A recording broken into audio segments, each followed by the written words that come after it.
इस देश में 12 लाख से अधिक साधु संत और पुजारी रहते हैं, लेकिन ये लोग इमामों के लिए वेतन की घोषणा करते हैं, एक पक्षीय कार्रवाई करते हैं। क्या एक सेकुलर एजेंडा है? दिल्ली की सरकार ने किया, पश्चिमी बंगाल की सरकार ने किया, महाराष्ट्र की सरकार ने किया। क्या यही सेकुलर एजेंडा है? सांप्रदायिक आधार पर ये लोग बांटते हैं समाज को। उसी प्रकार से उससे भी खतरनाक स्थिति, आतंकवादियों पर दायर मुकदमे वापस लिए जाते हैं और उसके बाद भी ये कहते हैं कि सांप्रदायिक हिंसा बनी रहे। महोदय, चर्चा का विषय होना चाहिए कि आखिर सांप्रदायिक कौन है, कौन है सांप्रदायिक?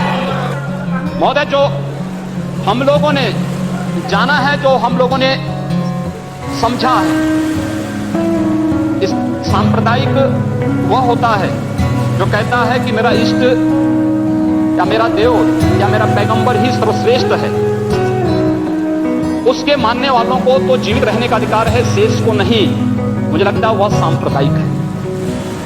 इनको जीवन दर्शन कभी इस बात की इजाजत नहीं देता। जियो और जीने दो, वह विश्वास हमारा दर्शन करता है।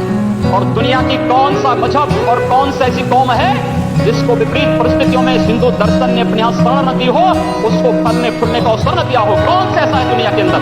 लेकिन आज जिस हिंदू दर्शन ने सबको शरण दी, सबको फलने फूलने का भरपूर अवसर दिया, आज जब उसी के खिलाफ षड्यंत्र होना प्रारंभ होता है तो उसे एकजुट होना तो पड़ेगा ही। और मुझे लगता है इन लोगों के कर्मों का फल है कि पूरे देश का हिंदू जनमानस आज इस बात के लिए तैयार हो रहा है कि उसके खिलाफ आज शासन तंत्र से जो षड्यंत्र हो रहे हैं उसका जवाब अपने स्तर पर देना ही पड़ेगा। और आज वही स्थिति सामने आई है। महोदय, मैं पूछना चाहता हूं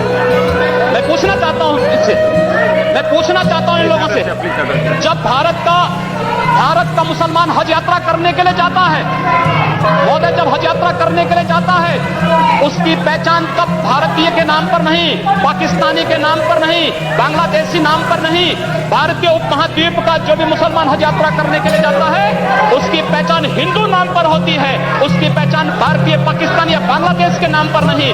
लेकिन अगर उसी हिंदू पहचान को हम इनके ऊपर यहां पर लागू करने का प्रयास करते हैं, इनको बुरा लगता है। हिंदू सांप्रदायिकता नहीं, हिंदू राष्ट्रीयता का प्रतीक है। और भारत की राष्ट्रीयता का प्रतीक हिंदुत्व को बदनाम करोगे, उसकी कीमत चुकानी पड़ेगी इन लोगों को। और इसलिए महोदय, मैं आप सबके आपके माध्यम से एक बार कहना चाहता हूं, महोदय, एक बार गुरुदेव रविंद्रनाथ टैगोर ने कहा था, गुरुदेव रविंद्रनाथ टैगोर ने एक बात कही थी। उन्होंने कहा था, अगर भारत को समझना है, बैठ गए आप, अगर भारत को समझना है तो मैं भारतीय अस्मिता को पहचानना पड़ेगा। और भारतीय अस्मिता को पहचानना है तो स्वामी विवेकानंद के बारे में आप जान लीजिए। स्वामी विवेकानंद ने एक बात कही थी कि गर्व से कहो हम हिंदू हैं। स्वामी विवेकानंद ने एक बात कही थी कि गर्व से कहो हम हिंदू हैं। स्वामी विवेकानंद तो सांप्रदायिक नहीं थे, स्वामी विवेकानंद तो किसी पार्टी के नहीं थे। स्वामी विवेकानंद ने तो भारत का प्रतिनिधित्व किया था पूरी दुनिया के अंदर। और दुनिया के अंदर जो हिंदू आज पूरे देश के अंदर, पूरी दुनिया के अंदर अपनी सहिष्णुता के लिए पहचाना जाता था, आज उस हिंदू के साथ किस प्रकार का व्यवहार किया जा रहा है, वह कश्मीर से विस्थापित होता है, उसे कश्मीर से निकाला जाता है। एक भी बार इस सदन में चर्चा नहीं होती है, इन लोगों का मुंह नहीं खुलता जब कश्मीर से 3.5 लाख की संख्या में कश्मीरी पंडित निकाले जाते हैं, तब ये लोग नहीं बोलते। पिछले 2012 में असम के अंदर 3 महीनों तक बोडो जनजाति के लोगों को मारा जाता रहा, कोई नहीं बोला। महोदय, कोई नहीं बोला।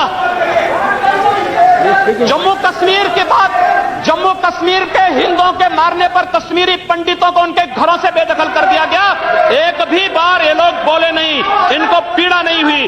दुनिया के अंदर ये अपने आप में बिरला उदाहरण था जहां पर अपने ही देश में अपने ही जानने वाले लोग विस्थापित होकर के खाना बदोश की जिंदगी जी रहे हैं। उस शर्मनाक घटना की निंदा एक भी बार इन लोगों ने नहीं की।